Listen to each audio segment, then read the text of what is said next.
What if the greatest of all time knew something we didn't?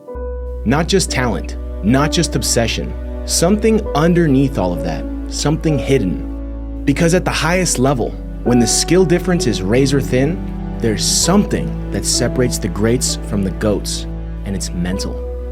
But not in the way most people think. It's not confidence, not motivation, it's deeper. I've been studying how champions think for years, and in this video, I'm gonna show you how GSP tapped into that invisible advantage, and how you can use it too, to shift the direction of your life.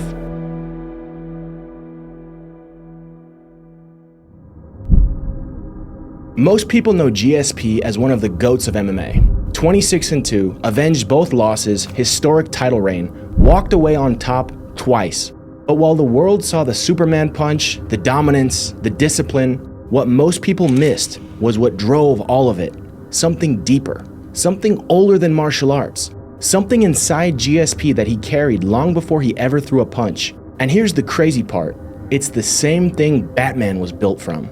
On the surface, Batman's a masked vigilante, a guy in a cape who fights crime and protects Gotham, a classic good versus evil story. But if you look closer, there's something else going on, something way more personal. Batman is a psychological metaphor, a blueprint for how to turn fear into power, and maybe even how to unlock your own potential. Before he was a world champion, Georges St-Pierre was just a scared kid, not scared of losing his title, scared of getting jumped on the way to the bus. Every day he plotted his escape, not from opponents, from bullies. And somewhere, buried deep inside those moments of fear, a seed was planted. But here's the truth. It wasn't the bullying that made GSP a world champion. It was something deeper, something that lives inside every single person who's been broken but refused to stay down. And across the world, on the pages of fiction, another boy was facing his own darkness. Bruce Wayne, son of a billionaire, future guardian of Gotham. But long before the cape and the legend, he fell.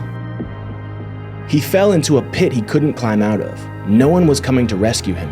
That moment didn't just scar him, it shaped him. But that wasn't the end of Bruce's fear. That night, he watched his parents get murdered in front of him. Frozen, afraid. That's when fear mutated into something deeper, helplessness. And for GSP, after years of bullying, this same helplessness was building inside of him. Until one day he stepped into a karate dojo, not to become a fighter, but to never feel afraid and helpless ever again. And I was bullied at school. So I first started karate. I started with Kyokushin karate as a self-defense, to defend myself in the schoolyard. But fighting fear doesn't start in the dojo, it starts inside. Psychologists call it the shadow, the part of us shaped by fear, shame, and the moments we wish never happened. It's born in the moment we feel powerless and decide it's not safe to show the world who we really are. So we bury it and put a mask over it. That mask becomes our persona, the version of us we think will survive. For GSP, that mask was strength. If he could fight, he could protect himself. If he could protect himself, he'd never have to feel helpless ever again. And for Bruce Wayne, it was the same. When he grew up, he sought out the League of Shadows, an elite group that promised to turn fear into power. Both men believed the same thing, that if they could finally become strong enough, they could silence the part of themselves they were running from. But the shadow doesn't disappear, it waits. GSP became Mr. Perfect, the flawless martial artist, always calm, always confident, always in control. But that image wasn't for the world. It was to convince himself that the fear was gone. Batman did the same. He put on a literal mask, became the ultimate symbol of fear to protect the terrified little boy who still lived underneath. Both wore strength like armor, not because they were fearless, but because they were afraid if the world saw their shadow, it would all fall apart. And at first it works. GSP becomes a karate prodigy, winning national title after national title. At the age of 16, he sees Royce Gracie on TV, and it inspires him to pursue MMA. I was a teenager. When I first saw Royce Gracie, I knew that's what I wanted to do for a living, and immediately my life shifted.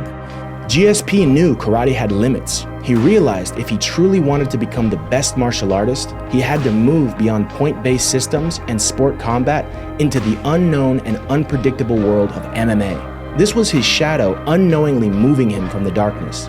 His desire to fight MMA was unconsciously driven by the part of himself he was running from, the scared, helpless kid he was when he got bullied. He thought if he could learn to fight, really fight, that part of himself would go away.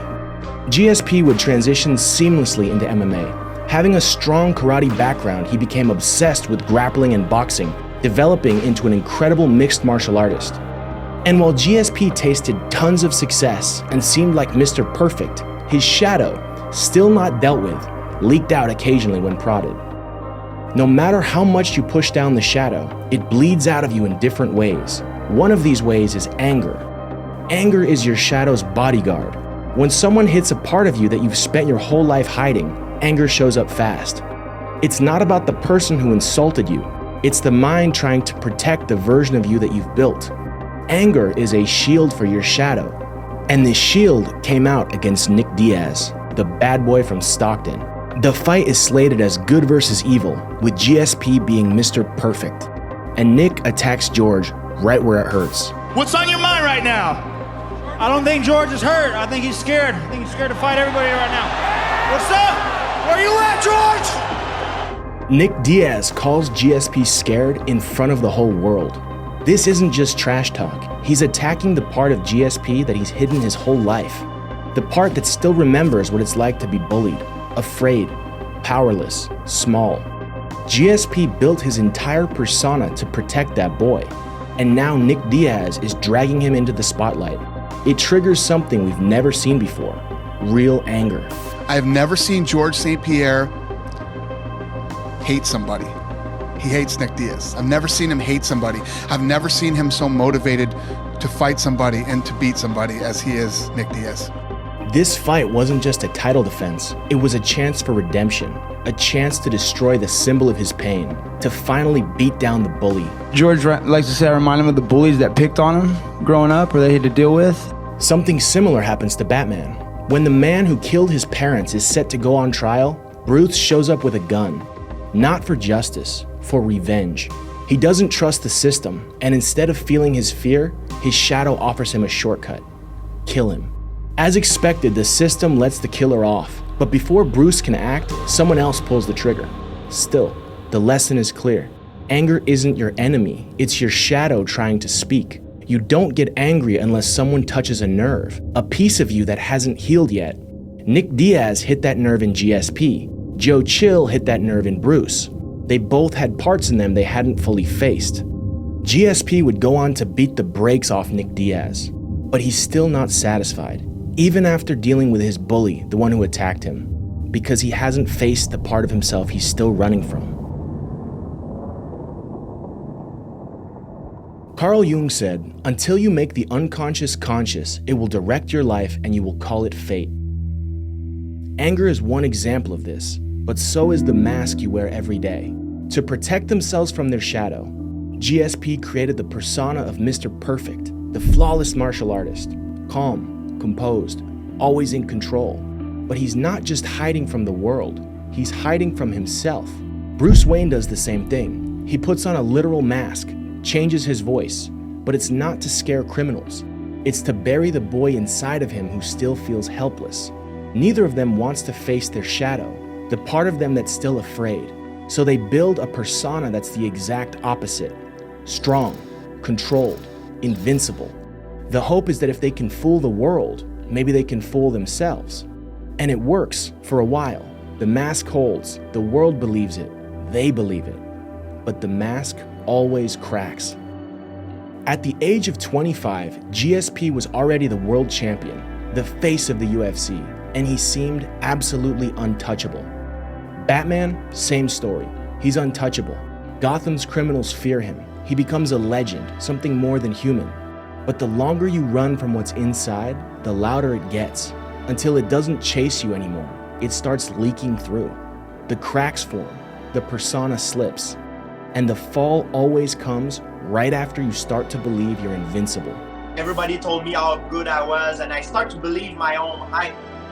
I really believe I never been rocked before that. I never got hurt, so I start to think that I was invincible. And then he meets Matt Serra, the 11-1 underdog that GSP was sure to demolish. Batman also feels invincible until he meets Scarecrow. GSP quickly gets rocked in the fight, and Scarecrow sprays Batman with fear toxin. He caught me with a looping punch right behind the ear, and I got dizzy. Neither of them wanted to admit the truth, that they were hurt, afraid. I tried to give him back right away, to get back into a slugfest right away, which is a crazy mistake. When you get rocked, you need to recompose, to recuperate. But I did not. I wanted to keep going and give it back to him. I got emotional. Batman is faced with fears he's pushed deep down, not villains, but himself. He panics, barely escaping. He calls Alfred, broken, breathing heavy, lying on the floor. And GSP, he endures a soul-crushing defeat, tapping in front of the world against an 11-1 underdog. Not knocked out, not choked unconscious. The Golden Boy taps to strikes, giving in, and the world watches the myth shatter. After that soul-crushing defeat, GSP falls into a deep depression, seriously considering retirement, because this wasn't just a professional loss, it was a psychological collapse, an ego death in front of the entire world. Everything he built, the image, the identity, shattered in a single night. And Batman, he spirals too. After being poisoned by fear and barely escaping with his life, he questions everything. Whether he's cut out for this, whether the symbol even works, he considers walking away from the fight altogether. GSP eventually faces his darkness. He makes a decision. He's not done. With his ego shattered, he sees himself clearly for the first time in years. He realizes he's been surrounded by yes men, buying into his hype, fighting to prove something to others, fighting for approval. So he tears it all down. He rebuilds from scratch. New mindset, new team, most notably Firas Zahabi, the coach not just known for his technique, but for mastering the mental side of MMA. And it's at this moment GSP lets his shadow come to the light. He allows himself to feel the fear. Before Serra, GSP fought to look flawless, the perfect martial artist, untouchable. But after the loss, humiliated in front of the world, he let go of the mask. He stopped running, and he turned toward the fear.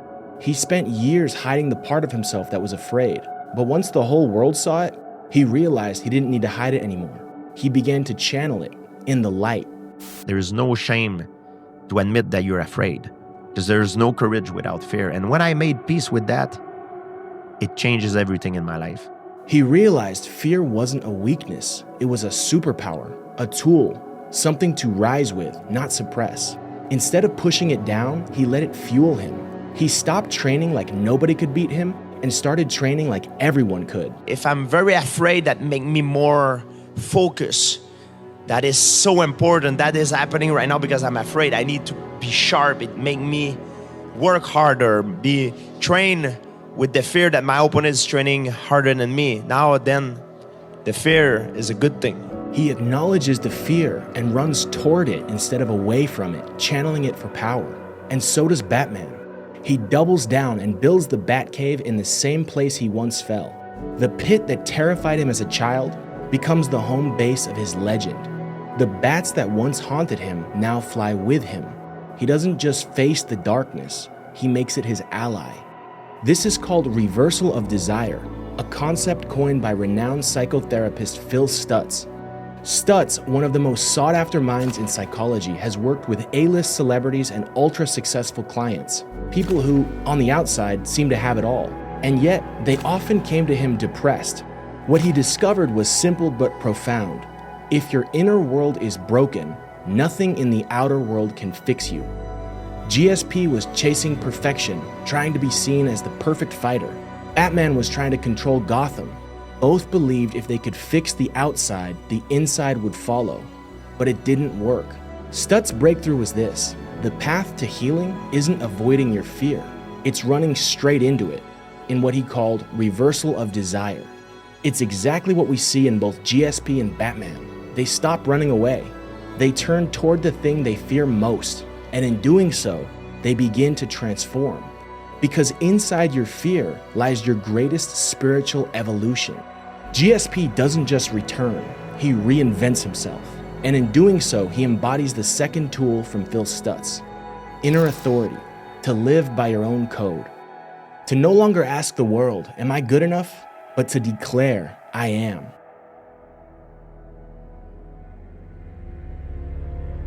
GSP no longer runs from the fear that once drove him. He accepts it and embraces it. He brings it into the cage. His style transforms, calm, calculated, minimizing risk.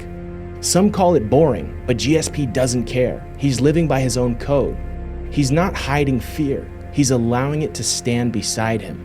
It becomes his greatest ally, both preparing for the fight and during it. It's because I know that my fear will enhance me, and I embrace it. Some people, the fear, it paralyzes them. Me, I'm like, I can love it. I don't love it, but I know I need it to be at my best. Wow. So I embrace it. He starts fighting with his shadow, not against it. This leads to 9 straight wins, all on his terms. No flash, no need for approval, just mastery. Because he's no longer fighting to be the best in the world. He's fighting as the best version of himself. And something similar happens to Batman. Harvey Dent was Gotham's White Knight, a brilliant prosecutor, a man obsessed with justice. But after his fiancée is killed, he breaks. He becomes the very thing he swore to fight: Two-Face. Fueled by pain, he kills everyone he deems responsible. When he kidnaps the commissioner's son, Batman intervenes, saves the boy, and kills Two-Face. But there's a problem. Gotham doesn't know Dent became a villain. So if the truth comes out, the city's hope dies with it. So Batman does the unthinkable. He takes the fall. He becomes the villain so Gotham can keep its hero, and sacrifices his name to protect their faith. He lives by his inner code, his inner authority, even if it costs him everything. But that kind of clarity can only come from confrontation, from facing the parts of yourself you've been running from. Batman had to face his fear, so did GSP. Both had to stop hiding from their shadow and start living with it. Because shadow integration is what makes inner authority possible. When you bring the darkness into the light, it stops controlling you from the shadows and starts fueling you from within. You stop fighting to prove who you are and start living as who you've become. Batman is no longer a persona. Bruce Wayne has integrated the part of himself he once feared, and now he truly is Batman, fully, authentically. GSP is no longer pretending to be Mr. Perfect. He's no longer hiding the fear. He's integrating his shadow and now fights as the true GSP, whole, real. And it's in this moment, when both GSP and Batman fully integrate their shadow, they unlock something even greater: the ability to lead with love. Because once you stop running from who you are, you become someone the world can follow. GSP, now a world champion, a multi-millionaire, and a living legend, runs into his childhood bully. The same one who made him feel small is now homeless. And he thought I would be angry because when he see me, he saw his reaction, like shoot, like now I'm world champion, you know, Right. like I can beat him up, you know. Right. Back in the day, he was like 3 years older than me, was bigger, he was beating me up in the bus, this guy. Man, you're a tall guy, you're good looking. He's like, what you doing here, man? It's like, I give him what I have left on me, you know. Like I don't remember, like 100 something, or I give him. I say, get out of here, man. It's like, you're full of potential. It's like, get out of here, man. Like, when I was young, and when I wanted to be like you, you're a tall guy, man. You're good looking. It's like full of potential. So I shake his eyes, like, no problem. And then he say, thank you, George. And a few months later, this homeless man would go to GSP's parents' house, still remembering where they lived, trying to find GSP. He said, look, George, he talked to me. And he said he changed my life. Now I have a job and I feel good. I just want to say thank you to him. And it feels so good. GSP doesn't seek revenge. He leads with love, tells the guy he has potential, and changes his life. Batman has a similar moment. He finds Falcone, the man behind Gotham's corruption and the one indirectly responsible for his parents' death. Everything in him could justify revenge, but instead of killing him, Batman chooses justice and turns him into the police. Not out of hate, but out of love. That's active love.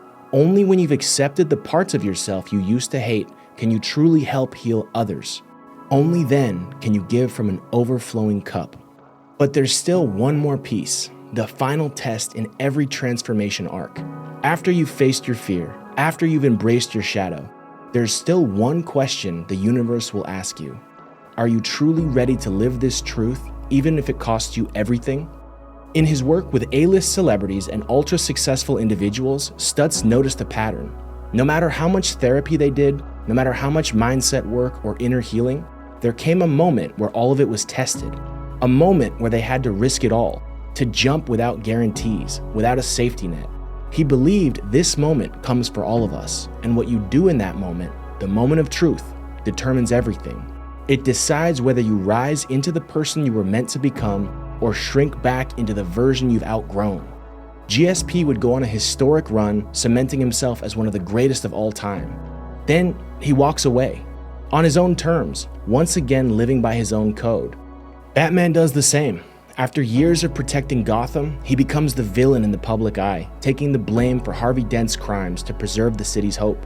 He disappears into the shadows. He gives up everything, his mission, his reputation, his identity, and he walks away on his terms. That is, until the world called both of them back. Time passes and Gotham starts to rot from the inside. Without Batman, crime returns, corruption festers, and a new threat arises: Bane. Suddenly, the world that both men walked away from calls them back. Bane is terrorizing the city, and Batman feels the call. So he puts the suit back on and walks straight into the storm. Then, Bane breaks him. Physically, mentally, spiritually, and throws him into a cold, inescapable prison pit. GSP is also pulled back, not by a villain, but by the festering voice inside of him asking, did I leave everything on the table? Years go by, his body heals, and the spotlight fades, but so does the fire. He could sense something was missing. It's such an extreme feeling that once you don't have that in your life, life kind of become boring. You feel like you're not alive anymore. Without the fights, life felt dull, and the man who walked away on top felt something pulling him back. Not fame, not revenge, but to answer one question. Did I really become everything I was meant to be? Coming back at his old weight class would have been incredible, but GSP didn't want safe. He upped the stakes. He didn't just want to return, he wanted to test the ceiling. 4 years after retiring, GSP announces his comeback. Not at welterweight, not for an easy fight, not for money. He moves up to fight Michael Bisping for the middleweight title. He had already walked away on top. He had nothing left to prove. But he came back for one reason: to find out who he could become. Michael Bisping was a bully, and he even called GSP afraid. While you were away, because you were so scared of everybody taking steroids, I was man enough to still be fighting those guys. He was stronger. It was a higher weight class. GSP had been out of the game 4 years. He was risking everything. Batman goes through the same trial. He comes back, but is crushed by Bane and at the bottom of an inescapable prison pit. He tries to escape, confident his strength will make it easy, but every jump fails. He jumps with a rope tied to his waist, a safety net, but it's also a chain. His cellmate gives him the truth. The only way to make the jump is to jump without the rope, and with the fear of death.